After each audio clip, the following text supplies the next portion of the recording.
Hello students, today I am deliver my lecture on the topic complaints and evaluation of complaints and recalling. This is a part of quality assurance in 6th semester. Firstly, I am telling about complaints. Complaint means that is something wrong or not good enough which shows customer dissatisfaction about the company and the product. कि अगर हमारे product में कोई problem आ रही है, अगर हमारी finish product में, हमारी मेडिसिन में कोई दिक्कत है, ठीक है, कस्टमर सेटिस्फेक्शन नहीं है, तो उसे हम कहते हैं कि वो कंप्लेंट है. कंप्लेंट मीन्स समथिंग रॉन्ग और नॉट गुड इनफ, ठीक है, जो कस्टमर को पसंद नहीं है. तो कंप्लेंट इंडिकेट करती है कि प्रोडक्ट की क्वालिटी ठीक नहीं है और कस्टमर की सेटिस्फेक्शन के अकॉर्डिंग नहीं है. कंप्लेंट हैंडलिंग सिस्टम की ज़रूरत क्यों है? Need for complaint handling system. Firstly it gives the company an opportunity to improve the quality of the product. अगर कोई कस्टमर कंप्लेन कर रहा है तो उसको रिमूव करने की कोशिश करती है कंपनी, और जिससे कि प्रोडक्ट की क्वालिटी इम्प्रूव होती है. That is improve the quality of the product. And it is helpful to maintain GMP. It maintains commitment relationship between the consumer, customer and company. It is the regulatory obligation. Types of complaints. First है quality complaints. Quality complaints means originate at consumer level and concern with physical, chemical and biological properties or condition of labeling and packaging of the product. Quality complaint का मतलब ये है कि product आपका physically, chemically या biologically, या फिर हो सकता है कि इसके लेबल में कोई प्रॉब्लम है या पैकेजिंग में प्रॉब्लम है, कि आप उसको देखते ही बता देते हैं कि ये प्रोडक्ट अच्छा नहीं है. कभी कभी हम प्रोडक्ट ऐसे आते हैं जिस पे एक्सपायरी मेंशन नहीं है, या एक्सपायरी मिटी हुई है, या फिर उसकी लेबल कंडीशन अच्छी नहीं है, लेबल्स पे प्रॉपर इंफॉर्मेशन नहीं है, या उस प्रोडक्ट की पैकेजिंग अच्छी नहीं हुई, लीकेज हो रही है, या फिर उसमें हम फिजिकल और केमिकली उसकी प्रॉपर्टीज में चेंजेस आ चुके हैं.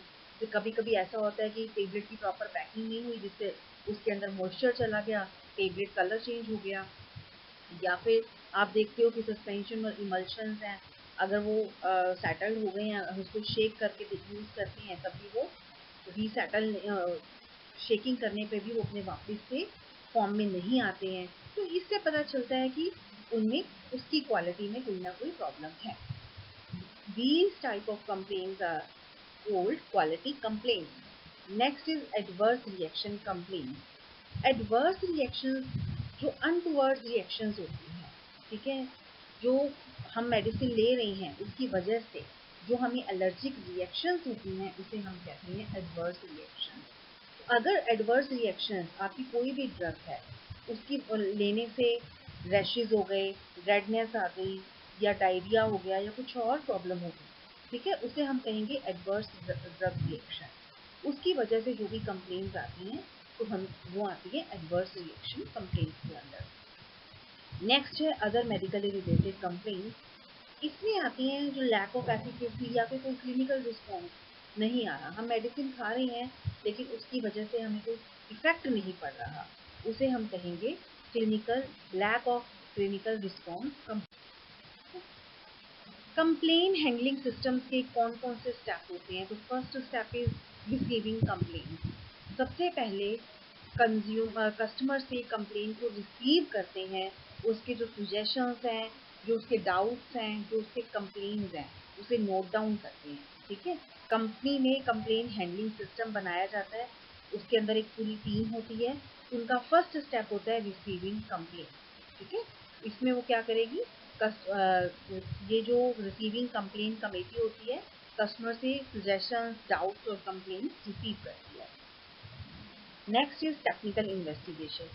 After receiving of complain, the complain जो है वो क्यूए डिपार्टमेंट को रेफर हो जाती है, ठीक है. And QA unit is able to start the investigation. और क्यूए वाले टेक्निकल इन्वेस्टिगेशन करके कि ये कहाँ पे पैकेजिंग में प्रॉब्लम आ रही है, तो पैकेजिंग वालों को इन्फॉर्म करेंगे.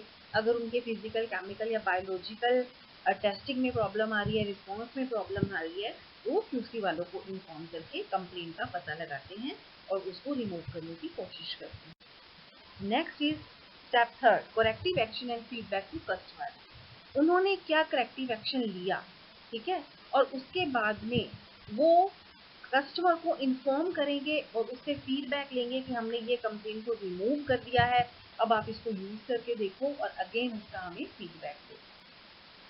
लास्ट स्टेप होता है monthly reports and trend analysis. जब वो कंप्लेन क्लैरिफाई हो जाती है, करेक्टिव एक्शन हो जाता है, आफ्टर दैट क्या करेंगे कि कंप्लेन को मंथली रिव्यू लेंगे कि मार्केट में अब कंप्लेन तो नहीं आ रही है उसकी। अब अगर उसी टाइप की नेचर की फिर से कंप्लेन आ रही है तो वो दोबारा से सेम वही प्रोसीजर फॉलो करेंगे, लेकिन अगर नहीं आ रही है तो फिर वो उसको मार्केट में आने देते हैं। कोई भी कंप्लेन अगर आ रही है तो उस कंप्लेन का एक कंप्लेंट रिकॉर्ड बनाना होता है अकॉर्डिंग टू प्रोडक्ट। तो कंप्लेंट रिकॉर्ड में ये चीजें मेंशन होती हैं, name and address of complainant, name and phone number of person submitting the complaint, complaint nature, date complaint is received, action initially taken, any follow-up action taken, response provided to the originator of complaint, and final decision on bulk product। कि क्या decision हुआ, last में क्या remark था, ये सब कुछ complaint record में मेंशन होता है। कस्टमर कंप्लेंट रिकॉर्ड बुक भी होती है, उसमें चीजें मेंशन होती है कि रिपोर्ट नंबर क्या है, किस डेट को कंप्लेंट रिसीव हुई, प्रोडक्ट नेम क्या है, receive by, product load number, date investigation started and date investigation ended. Next topic is recall. Recall means withdraw और remove the drug from distribution. मतलब market से मेडिसिन को उठा लेना, विथड्रॉ कर लेना, रिमूव कर देना, रिकॉल कहलाता है। ये किसी भी वजह से रिकॉलिंग हो सकती है, क्वालिटी की वजह से या ड्रग एफिकेसी की वजह से या सेफ्टी की वजह से। ये इश्यूज होते हैं, इनकी वजह से हम प्रोडक्ट को रिकॉल कर लेते हैं। नेक्स्ट है types of recall. Mainly two types की रिकॉल्स होती हैं, कंपल्सरी एंड वॉलंटरी। कंपल्सरी में है कि हमें हर इंडस्ट्री रिस्पॉन्सिबिलिटीज नहीं लेती है लेकिन उसको ये होता है कि उसको उठानी है, मार्केट से रिमूव करना ही करना है, क्योंकि उस प्रोडक्ट की कंप्लेन आती है। वॉलंटरी में होता है कि उसके कुछ ऐसा इफेक्ट्स शो नहीं होते हैं, कुछ अनसेफ नहीं होते वो पेशेंट्स के लिए, तो वो उसको अपनी मर्जी से उठाते हैं, रिमूव करते हैं, उसे हम कहते हैं वॉलंटरी प्रोडक्ट रिकॉल। नेक्स्ट है recall classification according to FDA। FDA के अकॉर्डिंग 3 टाइप की क्लासेस होती हैं for recalling. Class first, in class first is a situation in which there is a reasonable probability that the use of exposure or violative product will cause serious adverse health consequences or death। Class first में उस type का recall आता है कि अगर हम product use कर रहे हैं तो उससे एडवर्स हेल्थ इश्यूज आ जाते हैं, इवन डेथ तक हो सकती है। कि मार्केट में हम प्रोडक्ट आ गया, उसके बाद पता चला कि किसी को ADR आ रहा है, एडवर्स ड्रग इफेक्ट्स आ रही हैं और जिसकी वजह से उसकी डेथ हो रही है, तो इमीडिएटली मार्केट से प्रोडक्ट को रिकॉल करना पड़ता है। इस टाइप की रिकॉल को हम कहते हैं क्लास 1 रिकॉल। सेकेंड है class 2 recall according to FDA।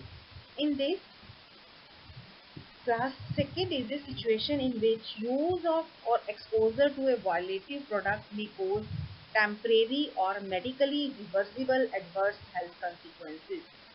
इसमें जो भी हेल्थ कंसिक्वेंसेस होते हैं या एडवर्स इफेक्ट्स आते हैं वो ओनली टेम्परेरी होते हैं, फॉर सम टाइम, कुछ ही टाइम के लिए होते हैं।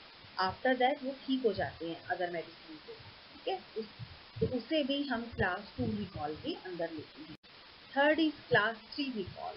Class 3 is a situation in which use of or exposure to a violative product is not likely to cause adverse health consequences। इसमें वो ड्रग्स आती हैं जिससे हमें यूज करने पे कोई एडवर्स इफेक्ट नहीं आ रहे, कोई हेल्थ इश्यूज नहीं आ रहे, उसे हम कहेंगे क्लास 3 रिकॉल, ठीक है। क्लास 3 रिकॉल में जैसे कि कोई पैकिंग में आ गया था कि 100 मेडिसिन होंगी, लेकिन 100 टेबलेट्स होंगी, लेकिन वो 90 ही निकलती हैं, ठीक है, तो वो उससे हमें कोई इफेक्ट नहीं पड़ा, इसे हमने कहा class 3 recall. How to recall the product, हम रिकॉल कैसे करते हैं? First is product recall process. इसमें सबसे पहले जिस पर्सन को इंजरी हुई, एडवर्स हेल्थ इफेक्ट्स आए, उसने कहाँ से मेडिसिन ली, हम प्रॉपर उसकी इंफॉर्मेशन लेते हैं, उसको क्या प्रॉब्लम आई, क्या क्या रिस्क हुए उसके साथ, तो उसके साथ हम वहाँ से सबसे पहले हम वहीं से प्रोडक्ट को रिकॉल करते हैं। फर्स्ट है product recall process. Product is likely to cause injury or adverse health effects to a person. The supplier should identify and take the necessary steps required to recall the product and control the risk and coordinate the recall process. Second is level of recall. If a product can be recalled at 3 levels, यानी कि class 3, then wholesaler, retailer, individual consumer or any 2 or 3 levels. तो हम सबसे पहले किस किस level पे है ड्रग, वो होलसेलर के पास है, रिटेलर के पास है, कंज्यूमर के पास है, उसे हम चेक करेंगे और उसके बाद हम उसे। लास्ट है रिकॉल स्ट्रेटर्जी। सबसे पहले हम अपनी रिकॉल स्ट्रेटर्जी यूज़ करेंगे कि हमें सप्लायर से लेना है, डिस्ट्रीब्यूटर से लेना है, हमने इफेक्टिवली मार्केट से कैसे उस प्रोडक्ट को रिमूव करना है। इसके लिए सबसे पहले supplier should develop recall strategy for various level of recall. Supplier ने जहाँ जहाँ सप्लाई किया है वो वहाँ से रिकॉल करेगा। Supplier should consider the following steps. First is notification mechanism to stop distribution and sale of product. After that, how to effectively and efficiently remove potentially unsafe product from marketplace. After that, isolation and safe storage of recovered product, and then disposal of product or return of product to market. And last availability of resources for remedial action, कि पहले उसने remove किया, फिर उसको कैसे उसने dispose of करना है और उसने या फिर इंडस्ट्री में बेचना है। ठीक है। Fourth step is product recovery, storage and disposal. Method of product recovery क्या होता है कि प्रोडक्ट में be recovered by the being return to the supplier, supermarket, wholesaler और रिटेलर्स। ये हमें वहाँ से प्रोडक्ट की रिकवरी करनी है। After that, recovered product must be stored in an area that is isolated and separated from any other product. अगर if product have food product, then destroy by burial, denatured food, retort and incinerated under supervision by the appointed officers. कि अगर food product है तो हम उसको destroy कैसे करें, ठीक है, हम उसको डीनेचर कैसे करेंगे, हम उसको इंसीरेट करेंगे या ब्यूरल करेंगे, पर एक्सपर्ट की प्रेजेंस में। और अगर प्रोडक्ट जनरल यूज का है, कंज्यूमर की, तो हम उसको कैसे डिस्ट्रॉय करेंगे। ये हर एक प्रोडक्ट को डिस्ट्रॉय या डिस्पोज ऑफ करने का अलग अलग मेथड होता है, अकॉर्डिंग टू प्रोटोकॉल हम उसको करते हैं। Next step is remedial action by the supplier. The supplier notification to distribution chain and clients should include advice on how to settle for the return product and the wholesaler, retail and consumer level, कि हमने उसको कैसे settle करना है, कि जो हमने product उठाया है हमने उसमें क्या क्या एक्शंस लेने हैं, वो सब हम सप्लायर नोटिफिकेशन होगा। Next step is monitoring the effectiveness of the product recall. The measurement standard is the total number of products recovered against the total number of products being issued, and supplier must have a scale of measurement for measuring the effectiveness of the recall. Okay? At last, post-recall reporting. 1 month after the termination of recall process, the supplier required to furnish the recall coordination unit with a final report on the recall.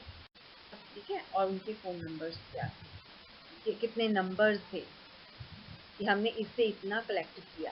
ठीक है, तो these are the references जहाँ से मैंने अपनी 3 pages prepare करी है।